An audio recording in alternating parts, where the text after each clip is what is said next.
pagi itu, udara terasa lebih dingin dari biasanya. Atau mungkin cuma perasaan saya saja. Saya bangun dalam keadaan masih lelah karena hampir tidak tidur semalaman. Setiap kali memejamkan mata, yang terbayang selalu hal yang sama. Peti mati, pemakaman, dan wajah Raka yang belum saya lihat sejak kemarin pagi. Hari ini adalah hari pemakaman saya. Kalimat itu masih terasa aneh setiap kali muncul di kepala. Bahkan setelah semua rencana dibuat, setelah semua berjalan sesuai yang kami atur, tetap saja rasanya tidak nyata. Saya duduk di tepi tempat tidur di kamar Dina, menatap lantai tanpa benar-benar fokus. Dari luar kamar terdengar suara Dina di dapur, seperti sedang menyiapkan sesuatu. Beberapa detik saya hanya duduk diam, lalu tiba-tiba muncul pikiran yang membuat dada saya sesak.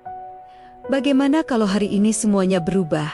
Bagaimana kalau setelah ini saya melihat sesuatu yang seharusnya tidak saya lihat? Saya mengusap wajah pelan, mencoba menenangkan diri. Ini cuma untuk tahu, kata saya dalam hati, cuma untuk tahu dia masih peduli atau tidak. Tidak lama kemudian, Dina mengetuk pintu. "Kamu sudah bangun?" "Iya."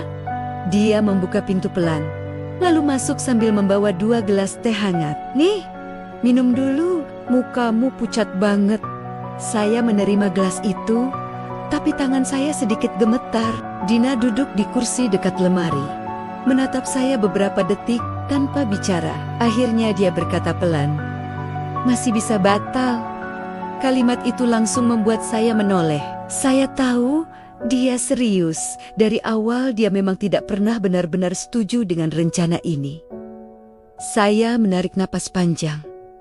Kalau sekarang batal, semuanya jadi lebih aneh. Dia mengangguk kecil. "Iya, tapi lebih aneh lagi kalau kamu nanti nyesel." Saya tidak langsung menjawab. Jujur saja, rasa takut itu ada. Semakin dekat waktunya, semakin terasa berat. Tapi rasa penasaran masih lebih kuat.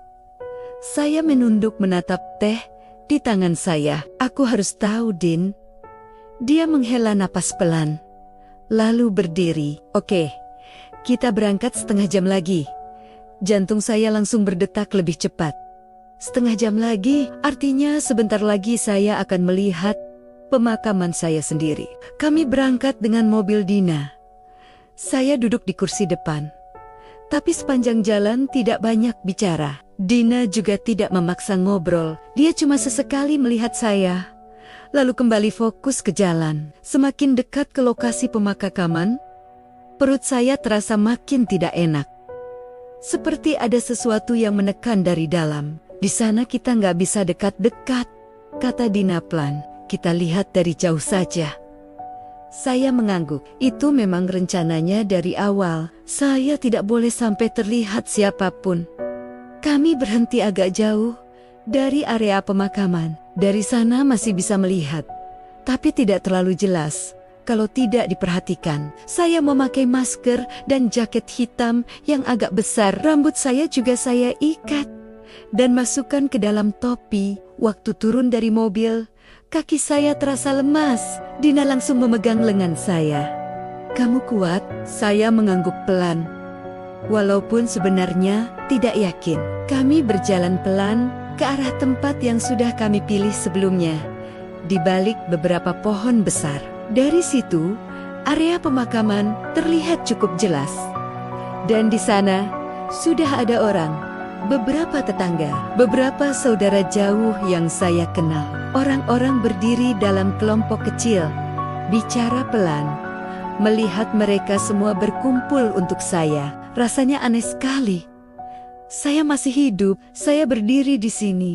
Tapi di sana mereka datang untuk mengantar saya pergi. Tangan saya mulai dingin. "Din," bisik saya. "Iya. Ini rasanya aneh banget." Dia menatap saya sebentar. "Makanya, dari awal gue bilang ini ide buruk." Saya tidak membalas. Saya hanya menatap ke depan. Tidak lama kemudian, sebuah mobil berhenti di dekat kerumunan. Beberapa orang langsung menoleh. Dina pelan-pelan berkata, "Itu kayaknya dia." Jantung saya langsung berdetak keras. Saya menahan napas tanpa sadar. Pintu mobil terbuka. Raka turun. Saya langsung merasa seperti waktu berhenti sebentar. Dia memakai kemeja hitam. Wajahnya pucat. Langkahnya pelan. Tidak seperti biasanya. Saya tidak pernah melihat dia seperti itu sebelumnya. Biasanya, dia selalu terlihat tenang, atau setidaknya berusaha terlihat tenang. Tapi sekarang, tidak. Dia berjalan mendekat ke arah peti. Orang-orang memberi jalan. Tidak ada yang bicara keras. Suasana hening sekali. Saya menatap tanpa berkedip.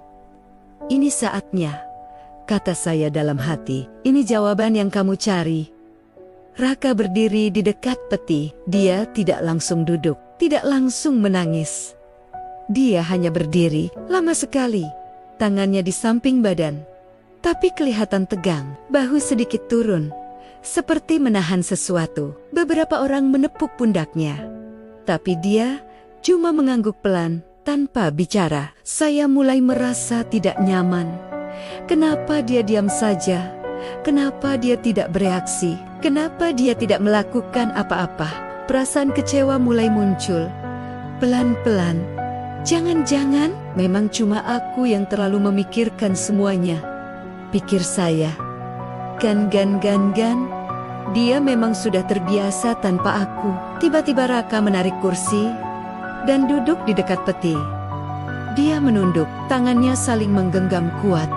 Saya memperhatikan lebih dekat, ada sesuatu yang berbeda. Tangannya gemetar. Awalnya kecil, hampir tidak terlihat. Tapi semakin lama, semakin jelas. Saya menahan napas. Raka menutup wajah dengan kedua tangan. Dan beberapa detik kemudian, bahunya bergerak. Sekali, dua kali. Dia menangis. Bukan menangis pelan seperti orang yang cuma sedih sedikit, tapi seperti orang yang benar-benar kehilangan sesuatu. Suara tangisnya tidak keras, tapi cukup untuk terlihat jelas dari jauh. Saya langsung merasa dada saya seperti dipukul. Selama ini, saya hampir tidak pernah melihat dia menangis. Bahkan waktu ayahnya meninggal dulu, dia cuma diam dan kelihatan tegar. Tapi sekarang, dia tidak bisa menahan. Dia menunduk, lalu berkata pelan. Suaranya tidak terlalu jelas, tapi cukup terdengar di suasana yang sangat sunyi itu. "Kenapa kamu pergi duluan?" Air mata saya langsung jatuh tanpa bisa ditahan. Saya menggigit bibir supaya tidak bersuara. Raka mengusap wajah, tapi air matanya terus keluar. "Aku belum sempat jadi suami yang baik." Kalimat itu langsung menusuk hati saya. Tiba-tiba, semua kenangan muncul sekaligus. Semua momen kecil yang saya anggap biasa. Semua perhatian yang dulu sering dia lakukan. Saya yang selama ini sibuk merasa kurang, ternyata tidak pernah benar-benar melihat dia. Raka menunduk lagi, suaranya makin pelan. "Aku kira masih ada waktu. Aku kira kamu selalu ada." Saya tidak kuat lagi. Air mata saya mengalir tanpa berhenti. Dina di samping saya langsung memegang tangan saya. "Jangan maju," bisiknya cepat. Saya bahkan tidak sadar kalau kaki saya sudah melangkah sedikit ke depan. Saya berhenti, tapi tubuh saya gemetar. Saat itu juga saya sadar sesuatu. Bukan dia yang tidak cinta. Kami berdua cuma terlalu lama hidup bersama, sampai lupa bagaimana cara menunjukkannya. Dan saya hampir menghancurkan semuanya hanya karena ingin memastikan sesuatu yang sebenarnya sudah ada sejak lama.